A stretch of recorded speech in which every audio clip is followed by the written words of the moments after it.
OK, time to welcome our first guests tonight. It's Neil Morrissey, Faye Ripley and James Buckley. Thanks for joining us, guys. Thank you. Oh, look, it's the dream team. We are going to talk about your brilliant new drama in a little bit. But, of course, Neil, you know, that must have struck a chord with you because you've talked openly before about growing up in the care system. What did you think of that? Yeah, well, I was brought up in a care system and then I was fostered for the last 2 years when I had to, because I had the choice of either go to a working boys' hostel or carry on. I wanted to carry on and do my A-levels. So I put a notice board up on the sixth form college notice board and said foster parents urgently required.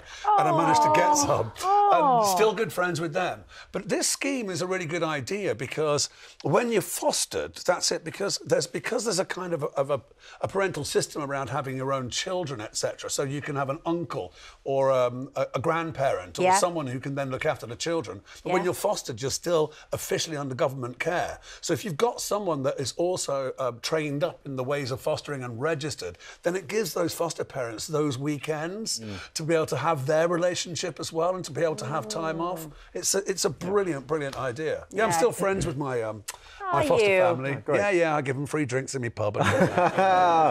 Oh, brilliant. It's great that you talk about it so openly as well. You know, it makes it... yeah, because, I mean, why would you not? No, I mean, the point is that, you know, you can still achieve, you can still have dreams. Of course. You know, it can still work out, everything can still work out for you. Totally. In some cases, better. Definitely. Right, let's talk about the drama, shall we? Yeah. Finders Keepers starts tomorrow. I've been told it's kind of a cross between Breaking Bad and Antiques Roadshow. Which I love. I mean, sounds great. Yeah. What else can you tell us about it, Neil, without giving too much away? OK, the quick rundown is that I play a character who's a local historian and also a detectorist. And he has a small engineering firm. The long and short of it is that there are financial problems that get revealed within my family due to a partner of mine who's on the missing list. And I'm kind of forced into taking my potential son-in-law by my daughter on a detecting day out, which he is so not into. But we find a hoard. And we find a hoard that, according to me, would be very, very pricey. And rather than when you find a hoard officially, because the Queen and now the King owns everything, you meant to declare it. It then goes off for a valuation, and then they give you that valuation or a portion of it, because 50% of it goes to the landowner. And that's how the monies are then split up. But I get kind of convinced that perhaps it might be better for all our financial needs to take it into a different area. Well, I mean, rounds of applause for a great sum-up. Let's have a look. You are going detecting with my dad.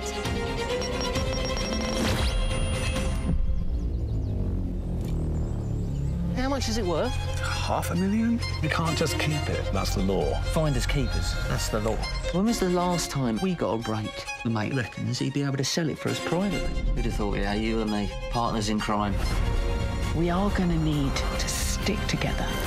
You tell people it's all about uncovering history, but we all know the truth. It's green. Oh, very good. That's the most I've seen of it. That's great. So, James, as Neil said, you play Neil's future son-in-law. Yes. Relationships aren't brilliant in the drama, but in real life, you lot quite like each other, apparently. We had such a hoot. Brilliant time. Yeah. Absolutely loved it. We had such a laugh. Trying to do serious drama with these two is like really hard work, you know. Everything's funny, everything's a joke. Ripley, I can't imagine. I'm so serious all the time. Listen, we were looking for a treasure. We found a national treasure, obviously. There you go. We were lucky, I think. We were lucky because we had to film it quickly and it was hard work. But when you get a good bunch together, it's sort of... Yeah, 4 hours in 6 weeks is like, that's like absolutely amazing work. And our director, Phil John, as well, I've worked with before. He did Good Karma Hospital, and Dan Sefton both wrote it. So I was used to the kind of team. And sometimes we'd do a rehearsal for a take and then do a take. And he'd go, right, moving on. And he'd go, what, only one take? Yeah, I wasn't used to that. I don't have the confidence to... I like a good few goes. I feel like I've done something right. Just one take and you'd be like, right, I've got one needed. There you go, that's all you need. Yeah. Faye, you play Neil's wife in the show. Yes. But, you know, I'm sure you're all going to be hoping that a lot of people are tuning in tomorrow to watch the show when it goes on. But apparently there's somebody you're hoping is not going to be tuning in.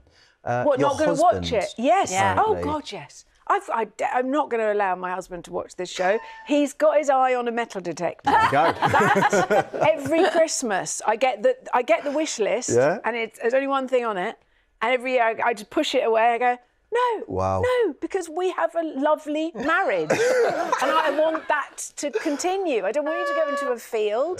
This sounds like but at my least wife and you my golf could have clubs. stolen one from the drama, one of the props. Then you save yourself a load of money next Christmas. Yes, I could do that because they don't actually work. Oh, so I could. right, okay. Yeah. But we were worried. James and I were a bit worried because there we are doing metal detecting and me pretending to be a bit of an expert and everything. But you know, I did a bit of research to find out how it kind of works and everything. But we don't know if the metal detecting mafia are going to chase us down after tomorrow night and say, that's not how you hold it. Yeah. Or why would you buy that machine? You know, you wouldn't find gold in that. It's a hobby that a lot of people are passionate about. Yeah. So we're looking forward to the letters. Yeah. You're amateurs anyway, aren't you? You're amateurs. What we did wrong. Oh, brilliant. Well, Finders Keepers starts tomorrow at 9 p.m. on Channel 5 and My 5. Now, we were talking about awards season earlier on, and we have to say a big congratulations to Sir Elton John, because he was awarded an Emmy last night for his farewell concert, making him an EGOT. Now, apparently there's somebody with an Emmy and a Grammy and an Oscar and a Tony award. Very rare, very rare. And in just a moment, we'll be joined by actor Paul Giamatti to talk about his award-winning performance in the critically acclaimed film, The Holdovers. It's brilliant. But it's time now to welcome a fresh Golden Globe winner, actor Paul Giamatti. Hello, Paul. Oh, yeah. Thank you.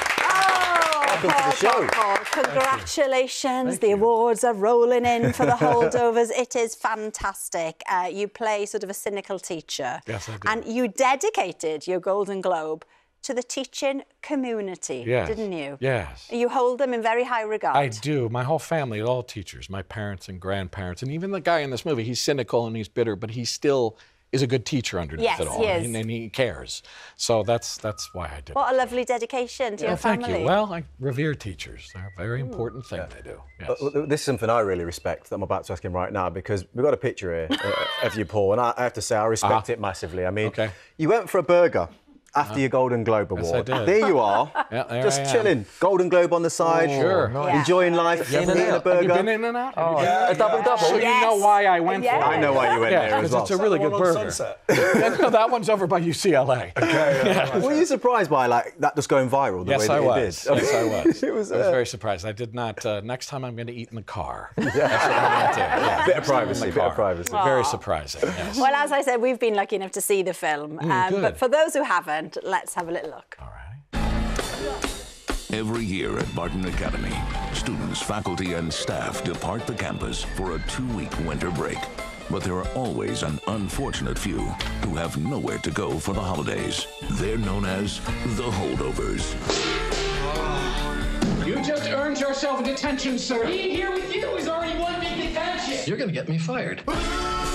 This is your Rubicon. Do not cross the Rubicon.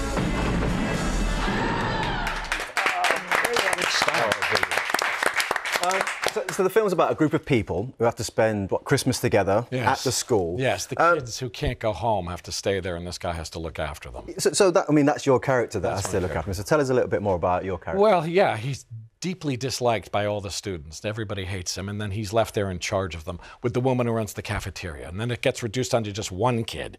And so the three of them form this kind of nice bond. These three sort of misfits come together who were very unlikely, create a little family for like 2 weeks. They do. Yeah, now, it's nice. Your character, I think, is softer underneath than people think originally. That's the idea. But he is, he's deeply unstylish, and he's got a sort of a body odor problem. There's more.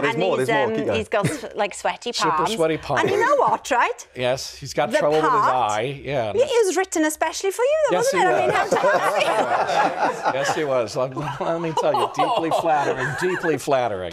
Yes, no. Oh, it's a wonderful character. It is. To play. And it all just makes him more of a misfit. I mean, it's actually a very, lonely guy. And that's why when he connects with these people. And also, who's laughing now, Paul, with all the awards? Who's laughing now? The guy who smells like fish. That's right.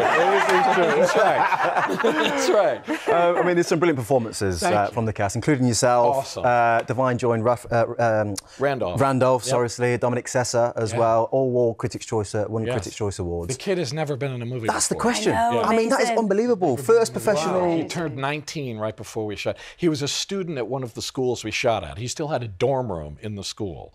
And so he was never done anything before. Was it you that kind of like picked him out and was like, there's something I see in this kid? They'd seen him and they showed me him and another kid and I was like, well, that's the kid. What was it? Face. Something about him, it was, I mean, it wasn't even, his acting was great. And then there was shots of him just sitting and I thought him still not even saying anything. He was incredible. And I was like, he doesn't need to do anything. Brilliant. And he's amazing. Yeah, he was brilliant in it. Yeah, he's great. Now, talking about first acting jobs, Faye Ripley has got a story for us. Oh, are you bringing up the thing I was cut from? Yes. Oh, wow. I mean, I call you a friend. Forgive me for... Yes. Go on, it's a great story. Because I was in... I think you're referencing the fact that I was in a film many years ago, and it was very, very exciting. And I bought a dress for the premiere, and it was Kenneth Branagh's Frankenstein. Oh, yeah, not a vampire. It was a big deal. Bit different. You mean that, though. Yeah. And, but I was cut. I was just... Look, I was... Apparently I was too good. So,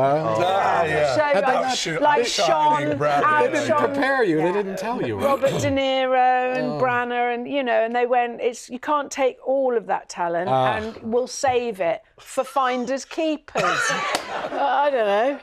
You shone too brightly. That's what it was. What about yourself, Neil? Yeah. Well, I remember. Look, when I first started, as lots of people do, I had an agent, which is a bonus, and I used to just go up. He'd send me up for just loads and loads of commercials, and so I did quite a few commercials before I ever got my foothold in any TV programme.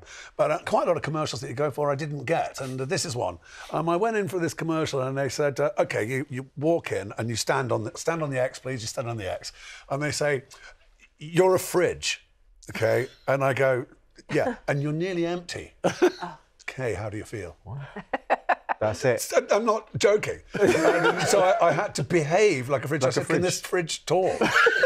Well, if you like, Did you get the job? No, I didn't get that job. I wish I'd got it. Oh, wow. So many commercials that I went for that I didn't get. What? That's so strange. That's very strange. Weird. Totally agree. Well, Paul's film, The Holdovers, is in cinemas from Friday. Definitely worth a watch. Definitely go and watch that. Paul, with a surname like Giamatti. Yes. Oh, nice. You like that? Very nice. Giamatti. I'm guessing you in the kitchen. Yes, I have Italian ancestry. Yes. Yeah. Well, in the kitchen, can you produce a few dishes? No, I can make. What I can do is carbonara is the one thing I can do, but that's not hard. You throw an egg and cheese and some bacon in there. And still got to be good at it though. Still got to be good. So. Yeah, you can get going. Nail it. Nice. Now then, James, we're having lots of people asking about the in-betweeners because Christmas time, apparently, you posted a little picture of you back together, an old picture. Yeah. That one. But it sparked a lot of conversation, and people were wondering whether there's any chance of a little reunion. There is. Oh! No, there's not. I knew it was going to be. I knew it. Wow. No, there's not. Look at me. I'm looking at myself there. Look at the state of me. Yeah. I'm the youngest. You are. Honestly. Anyway, thank you to all of you tonight. It's been brilliant. Yeah, Thank you we'll so be much. back tomorrow with Johnny Vegas, Johnny Lee Miller, Tanya Reynolds, and Matt is here with Watchdog. We'll see you then. Bye-bye. Good night.